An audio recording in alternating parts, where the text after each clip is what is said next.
വളരെ സ്പെഷ്യലായിട്ടുള്ള വളരെ ടേസ്റ്റി ആയിട്ടുള്ള ഒരു കായ് നിറച്ചതാണ് ഇന്ന് ഞാൻ കാണിക്കുന്നത്. കണ്ണൂരിലെ ഒരു സ്പെഷ്യൽ ഐറ്റമാണ് ഈ കായ് നിറച്ചത്. അപ്പോൾ ഞാനിന്ന് ഇതിൻ്റെ ഫില്ലിംഗ് വേറെയാണ് കേട്ടോ കൊടുത്തിരിക്കുന്നത്. ശർക്കരയും തേങ്ങയും ഉപയോഗിച്ചിട്ട് വളരെ രുചിയേറിയ ഒരു ഫില്ലിംഗ് ആണ്. നിങ്ങളത് എന്തായാലും ഒന്ന് കണ്ടു നോക്കൂ. അത് വെച്ചിട്ട് കായ് നിറച്ച് കഴിഞ്ഞാൽ നമുക്കിത് എത്ര കഴിച്ചാലും മതിയാവില്ല. അപ്പോൾ എങ്ങനെയാണ് ഈ വളരെ രുചിയേറിയ കായ് നിറച്ചത് തയ്യാറാക്കി എടുക്കുന്നത് നമുക്ക് നോക്കാം. അപ്പോൾ ഇതിനായിട്ട് ഞാനൊരു 3 ചെറിയ കഷ്ണം ശർക്കര ഒരു സോസ് പാനിലേക്ക് ഇട്ട് കൊടുത്തിട്ടുണ്ട്. ഏകദേശം ഒരു 100-125 ഗ്രാമോളം ഉണ്ടാവും മൂന്നും കൂടിയിട്ട്. ഇതിലേക്ക് ഇനി ഒരു 1/4 കപ്പ് വെള്ളം കൂടി ചേർക്കാം. എന്നിട്ട് വെള്ളവും ശർക്കരയും കൂടി നന്നായിട്ടൊന്ന് ചൂടായി ശർക്കര മുഴുവനായിട്ടൊന്ന് മെൽറ്റായിട്ട് വരണം. അപ്പോൾ ശർക്കര ഇതിവിടെ നല്ലപോലെ തിളച്ച് തുടങ്ങിയിട്ടുണ്ട്. ഇപ്പോൾ ശർക്കര മുഴുവനും മെൽറ്റായി. ഇതിലിപ്പോൾ ശർക്കരയുടെ പീസൊന്നും തന്നെ കാണാനേ ഇല്ല. അപ്പോൾ നല്ല തിക്കായിട്ടാണ് കേട്ടോ ഇരിക്കുന്നത്. നമ്മൾ 1/4 കപ്പ് വെള്ളമല്ലേ ചേർത്തിട്ടുള്ളൂ. അപ്പോൾ നല്ല തിക്കായിട്ടാണ് ഇരിക്കുന്നത്. അപ്പോൾ ശർക്കര ഇങ്ങനെ മുഴുവനും മെൽറ്റായിട്ട് കഴിയുന്ന സമയത്ത് നമുക്കിത് അടുപ്പത്തുനിന്ന് മാറ്റാം. എന്നിട്ടൊരു സ്ട്രെയിനർ ഉപയോഗിച്ചിട്ട് നമുക്ക് ശർക്കര ഒന്ന് അരിച്ചെടുക്കണം. ശർക്കരയിൽ ചിലപ്പോൾ കല്ലും അഴുക്കും ഒക്കെ ഉണ്ടാവാൻ ചാൻസ് ഉണ്ട്. അതുകൊണ്ടാണ് ഇങ്ങനെ അരിച്ചെടുക്കുന്നത്. ശർക്കര നന്നായിട്ട് അരിച്ചതിന് ശേഷം വീണ്ടും ആ പാൻ കഴുകിയിട്ട് ഇതിലേക്ക് തന്നെ നമ്മുടെ ഈ ശർക്കര ഒഴിച്ചു കൊടുക്കാം. നമ്മളത് അരിച്ചെടുക്കാൻ വേണ്ടി മാത്രമാണ് മാറ്റിയത്. അപ്പോൾ വീണ്ടും പാനിലേക്ക് തന്നെ ഒഴിച്ചു കൊടുത്തിട്ടുണ്ട്. ഇനി നമുക്കിതിലേക്ക് ഒരു 1/4 കപ്പ് തേങ്ങ ചേർത്തിട്ട് നന്നായിട്ടൊന്ന് മിക്സ് ചെയ്തെടുക്കാം. അപ്പോൾ തേങ്ങ പോരാന്ന് തോന്നുകയാണെങ്കിൽ നമുക്ക് വീണ്ടും ചേർക്കണം. ആദ്യം ഒരു 1/4 കപ്പ് ചേർത്തിട്ട് ഒന്ന് മിക്സ് ചെയ്തപ്പോൾ തേങ്ങ കുറഞ്ഞതുപോലെ തോന്നിയതുകൊണ്ട് ഞാൻ വീണ്ടും ഒരു 1/2 കപ്പോളം തേങ്ങ ചേർത്തിട്ടുണ്ട്. ഏകദേശം 1/4 കപ്പോളം തേങ്ങ ഇതിലേക്ക് ചേർത്തിട്ടുണ്ട്. തേങ്ങയിൽ ഇതുപോലെ വലിയ കഷ്ണങ്ങൾ ഉണ്ടെങ്കിൽ നമുക്കത് എടുത്തു മാറ്റാം. കാരണം അത് പഴത്തിൻ്റെ ഉള്ളിൽ നിറക്കുന്ന സമയത്ത് ബുദ്ധിമുട്ടായിരിക്കും. ഇനി നമുക്ക് തേങ്ങയും ശർക്കരയും ഒരുമിച്ച് നന്നായിട്ട് അങ്ങ് വിളയിച്ചെടുക്കണം.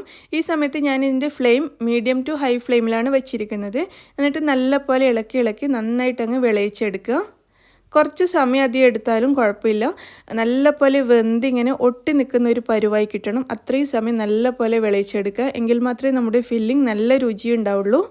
പിന്നെ വെള്ളം വറ്റി തുടങ്ങുന്നത് വരെ തുടർച്ചയായിട്ട് ഇളക്കി കൊടുക്കണം എന്നില്ല. ഇതുപോലെ വെച്ചിട്ടൊന്ന് വറ്റിച്ചെടുത്താൽ മതി. നല്ലോണം വെള്ളമൊക്കെ വറ്റിക്കഴിഞ്ഞാൽ തുടർച്ചയായിട്ട് ഇളക്കി കൊടുക്കുക. അതേപോലെ തന്നെ നിങ്ങൾക്ക് ഇതിൽ ഏലക്കായ് പൊടിയോ അങ്ങനെ എന്തെങ്കിലും വേണമെന്നുണ്ടെങ്കിൽ ചേർത്ത് കൊടുക്കാം. ഞാനിതിലൊന്നും തന്നെ ചേർക്കുന്നില്ല. അല്ലാതെ തന്നെ ഇത് നല്ല ടേസ്റ്റാണ്. അപ്പോൾ ഇതുപോലെ നന്നായിട്ട് വറ്റി തുടങ്ങിക്കഴിഞ്ഞാൽ ഇങ്ങനെ തുടർച്ചയായിട്ട് ഇളക്കി കൊടുക്കുക. ഇതിപ്പോൾ നല്ലപോലെ ഒട്ടിപ്പിടിക്കുന്ന ഒരു പാകമായി വന്നിട്ടുണ്ട്. ഈ ഒരു സമയത്ത് നമുക്ക് അടുപ്പത്തുനിന്ന് മാറ്റണം. കാരണം ഇനിയും വെച്ച് കഴിഞ്ഞാൽ ഭയങ്കര ഹാർഡായി പോകും. ഇത് തന്നെ ഇപ്പോൾ കുറച്ച് തണുത്ത് കഴിയുമ്പോൾ നല്ല കട്ടിയായിട്ട് വരും. ഇതിപ്പോൾ കുറച്ച് ലൂസ് പോലെ തോന്നുകയാണെങ്കിലും തണുത്ത് കഴിയുമ്പോൾ കുറച്ച് കട്ടിയായിട്ട് മാറും. അതുകൊണ്ട് ഈ ഒരു സമയത്ത് നമുക്കിത് അടുപ്പത്തുനിന്ന് മാറ്റാം. പിന്നെ നമുക്ക് വേണ്ടത് നേന്ത്രപ്പഴമാണ്. ഞാനിവിടെ എടുത്തിരിക്കുന്നത് 3 പഴമാണ് കേട്ടോ. ചെറിയ പഴമാണ്, നേരിയ പഴം. കഴിയുന്നത്രയും നേരിയ പഴം എടുക്കുന്നതായിരിക്കും നല്ലത്.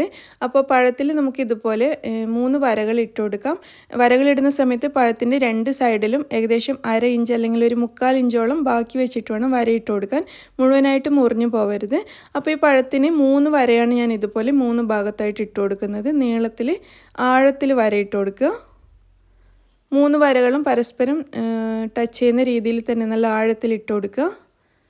കണ്ടില്ലേ, ഇതിൻ്റെ 3 സൈഡിൽ ഞാൻ വരകൾ ഇട്ട് കൊടുത്തിട്ടുണ്ട്. ഇതുപോലെ നമുക്ക് 3 പഴത്തിനും വരകൾ ഇട്ട് കൊടുക്കാം. അങ്ങനെ 3 പഴവും വരകളൊക്കെ ഇട്ട് വെച്ചിട്ടുണ്ട്. അതുപോലെ തന്നെ നമ്മൾ റെഡിയാക്കി വെച്ച ഫില്ലിംഗ് ഞാനൊരു പ്ലേറ്റിലേക്ക് മാറ്റിയിട്ടുണ്ട്. കുറച്ചൊന്ന് തണുത്ത് വന്നിട്ടുണ്ട്. ഇനി ഓരോ പഴവും എടുത്തിട്ട് വിരൽ വെച്ചിട്ട് ഇതുപോലെ ആ വരകളുടെ ഇടയിൽ ഒന്ന് അകത്തി കൊടുക്കുക. ഇതുപോലെ ഒന്ന് അകത്തി പിടിച്ചതിന് ശേഷം നമ്മൾ റെഡിയാക്കി വെച്ച ഫില്ലിംഗ് ഇതിൻ്റെ ഉള്ളിൽ വെച്ച് കൊടുക്കുക. അപ്പോൾ നമുക്ക് പറ്റുന്നത്രയും ഫില്ലിംഗ് ഇതിൻ്റെ ഉള്ളിൽ വെച്ച് കൊടുക്കാം. അപ്പോൾ നല്ല ടേസ്റ്റ് ആയിരിക്കും കഴിക്കാൻ വേണ്ടിയിട്ട്. അതേസമയം തന്നെ പഴം പൊട്ടിപ്പോവാതെ നമ്മൾ നന്നായിട്ട് ഇങ്ങനെ നിറക്കുന്ന സമയത്ത് സൈഡിൽ നിന്നൊന്നും വിട്ടു പോവാതെയും ശ്രദ്ധിക്കുക. എന്നാൽ മാക്സിമം നമുക്ക് പറ്റുന്നത്രയും ഫില്ലിംഗ് നല്ലോണം ഇതിലങ്ങ് നിറച്ച് കൊടുക്കുക. 3 വരകളിലും നമ്മൾ ഇട്ട് കൊടുത്ത 3 വരകൾക്കുള്ളിലും ഇതുപോലെ നല്ലോണം ഫില്ലിംഗ് വെച്ച് നിറച്ച് കൊടുക്കുക. ഇപ്പോൾ കണ്ടില്ലേ, നമ്മുടെ പഴത്തിൻ്റെ ഉള്ളിൽ നിറയെ ഫില്ലിംഗ് വെച്ച് കൊടുത്തിട്ടുണ്ട്. 3 വശത്തുനിന്നും നിറയെ വെച്ച് കൊടുത്തിട്ടുണ്ട്. ഇതുപോലെ 3 പഴവും ഞാനിവിടെ റെഡിയാക്കി എടുത്ത് വെച്ചിരിക്കുകയാണ്. ഇനി നമുക്ക് ഈ പഴം പൊരിച്ചെടുക്കണം. അപ്പോൾ ഫില്ലിംഗ് ഇത്രയും ബാക്കിയുണ്ട് കേട്ടോ. ഒരു 5 പഴത്തിനുള്ള ഫില്ലിംഗ് ഉണ്ടായിരുന്നു നമ്മൾ ഉണ്ടാക്കിയത്. അതൊന്ന് ശ്രദ്ധിച്ചോളൂ. അപ്പോൾ ഇനി പഴത്തിൻ്റെ തൊലി നമുക്ക് ഇളക്കി കൊടുക്കാം. ഇനി നമുക്ക് തൊലിയുടെ ആവശ്യമില്ല. നേരത്തെ നമ്മൾ ഫില്ലിംഗ് നിറക്കാനുള്ള ആ ഒരു സൗകര്യത്തിന് വേണ്ടിയാണ് തൊലി അവിടെ വെച്ചത്. ഫില്ലിംഗ് വെച്ചതിന് ശേഷം 3 പഴത്തിൻ്റെയും തൊലി ഇതുപോലെ ഇളക്കി കൊടുക്കുക. അപ്പോൾ ഞാനിത് സാധാരണ പഴം നിറക്കുന്ന പോലെ മൈദാമാവ് വെച്ചിട്ട് ഒട്ടിച്ചെടുക്കുന്ന ഒന്നും തന്നെയില്ല. ഇതുപോലെ തന്നെ ഫ്രൈ ചെയ്തെടുക്കുകയാണ് ചെയ്യുന്നത്. അപ്പോൾ അതിനായിട്ട് ഞാനൊരു പാൻ ചൂടാക്കി എടുത്തിട്ടുണ്ട്. ചൂടായ പാനിലേക്ക് 1-2 ടേബിൾ സ്പൂൺ നെയ്യ് ചേർത്ത് കൊടുക്കാം. ഞാൻ ഏകദേശം ഒരു 2 ടേബിൾ സ്പൂണോളം നെയ്യ് ചേർത്തിട്ടുണ്ട്. നെയ്ക്ക് പകരം ഓയിലും യൂസ് ചെയ്യാം, പക്ഷേ നെയ്യാണെങ്കിൽ നല്ല ടേസ്റ്റ് ആയിരിക്കും. അപ്പോൾ ഇതിലേക്ക് നമ്മൾ റെഡിയാക്കി 3 പഴവും ഇതേപോലെ വെച്ച് കൊടുക്കുക. എന്നിട്ട് ലോ ഫ്ലെയിമിൽ ഇട്ടിട്ട് വേണം ഇത് ഫ്രൈ ചെയ്തെടുക്കാൻ വേണ്ടിയിട്ട്. കാരണം ഈ പഴം മുഴുവനായിട്ട് ഉൾഭാഗമൊക്കെ നല്ലോണം വെന്ത് വരണം. ഇതിപ്പോൾ നേരിയ ചെറിയ പഴമായതുകൊണ്ട് പെട്ടെന്ന് വെന്ത് കിട്ടും. വലിയ പഴമൊക്കെ ആണെങ്കിൽ ലോ ഫ്ലെയിമിലിട്ടിട്ട് കുറച്ചധികം സമയം ഇതിങ്ങനെ ഫ്രൈ ചെയ്തെടുക്കണം. എങ്കിൽ മാത്രമേ ഉൾഭാഗമൊക്കെ നല്ലപോലെ വെന്ത് കിട്ടുള്ളൂ. ഇടയ്ക്കിടയ്ക്ക് ഇതുപോലെ തിരിച്ചു മറിച്ച് ഇട്ട് കൊടുക്കണം. അങ്ങനെ ഒരു 3-4 പ്രാവശ്യം തിരിച്ചു മറിച്ച് ഇട്ട് പഴത്തിൻ്റെ എല്ലാ ഭാഗവും നന്നായിട്ട് ഫ്രൈ ചെയ്തെടുക്കാം. അപ്പോൾ നിങ്ങൾക്ക് ഈ ഒരു പഴം ഡീപ്പ് ഫ്രൈ ചെയ്തെടുക്കണം എന്നുണ്ടെങ്കിൽ ഈ നമ്മൾ ഫില്ലിംഗ് വെച്ച് കൊടുത്ത ഭാഗത്ത് മൈദാമാവ് പുരട്ടി കൊടുക്കണം. അല്ലെങ്കിൽ ഡീപ്പ് ഫ്രൈ ചെയ്യുന്ന സമയത്ത് ഈ ഫില്ലിങ്ങൊക്കെ എണ്ണയിൽ വീണിട്ട് മൊത്തത്തിലങ്ങ് നാശാവും. അതുകൊണ്ട് അങ്ങനെ ചെയ്യുന്ന സമയത്ത് മൈദാമാവ് വെച്ചിട്ട് ഒട്ടിച്ചു കൊടുക്കണം. ഇതിപ്പോൾ ഞാൻ ഷാലോ ഫ്രൈ ചെയ്യുന്നതുകൊണ്ട് അതിൻ്റെ ആവശ്യമില്ല. നമുക്ക് ലോ ഫ്ലെയിമിലിട്ടിട്ട് ഒരു 3-4 പ്രാവശ്യം തിരിച്ചു മറിച്ച് വിട്ട് നല്ല പോലെ അങ്ങ് ഫ്രൈ ചെയ്തെടുത്താൽ മതി. കുറച്ച് സമയം എടുക്കും കേട്ടോ, ഒരു 10 മിനിറ്റോളം സമയം എടുക്കും. പക്ഷെ നമ്മൾ ഇതിൻ്റെ അടുത്ത് തന്നെ നിൽക്കണം എന്നൊന്നുമില്ല, നമുക്ക് വേറെ ജോലി ചെയ്യാം. ഇടയ്ക്ക് വന്നിട്ടൊന്ന് തിരിച്ചിട്ട് കൊടുത്താൽ മാത്രം മതി.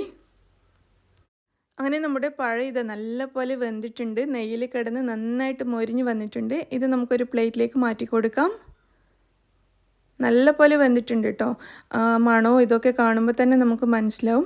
അപ്പോൾ പ്ലേറ്റിലേക്ക് മാറ്റിയിട്ടുണ്ട്. ഇനി ഇത് നമുക്ക് ഒന്ന് കട്ട് ചെയ്ത് നോക്കാം, ഇതിൻ്റെ ഉൾഭാഗമൊക്കെ എങ്ങനെ ഉണ്ടെന്ന് നോക്കാം. കണ്ടില്ലേ, നല്ല സോഫ്റ്റായിട്ടാണ് ഇരിക്കുന്നത്. ഉൾഭാഗമൊക്കെ നല്ല പോലെ വെന്ത് വന്നിട്ടുണ്ട്, നിങ്ങൾക്ക് കാണുമ്പോൾ മനസ്സിലാകുന്നുണ്ടാവും. അപ്പോൾ ഒരു സ്പെഷ്യൽ പഴം നിറച്ചതാണ് കേട്ടോ, എല്ലാവരും ട്രൈ ചെയ്ത് നോക്കണം. ഇത് നമ്മളിങ്ങനെ ഉണ്ടാക്കി കഴിഞ്ഞാൽ പിന്നെ നമ്മൾ സാധാരണ ഫില്ലിംഗ് വെച്ചിട്ട് ഉണ്ടാക്കുകയേ ചെയ്യില്ല. ഈ ഒരു ഫില്ലിംഗ് തന്നെ ആയിരിക്കും നിങ്ങൾ ഉണ്ടാക്കുക, അത്രയും രുചിയാണ്. പിന്നെ നമ്മൾ ആ നെയ്യിൽ ഫ്രൈ ചെയ്തെടുത്തുകൊണ്ട് അതിൻ്റെ ഒരു ടേസ്റ്റും ഒക്കെ കൂടി അടിപൊളിയാണ്. എല്ലാവരും ട്രൈ ചെയ്ത് നോക്കിയിട്ട് അഭിപ്രായം അറിയിക്കുക. താങ്ക്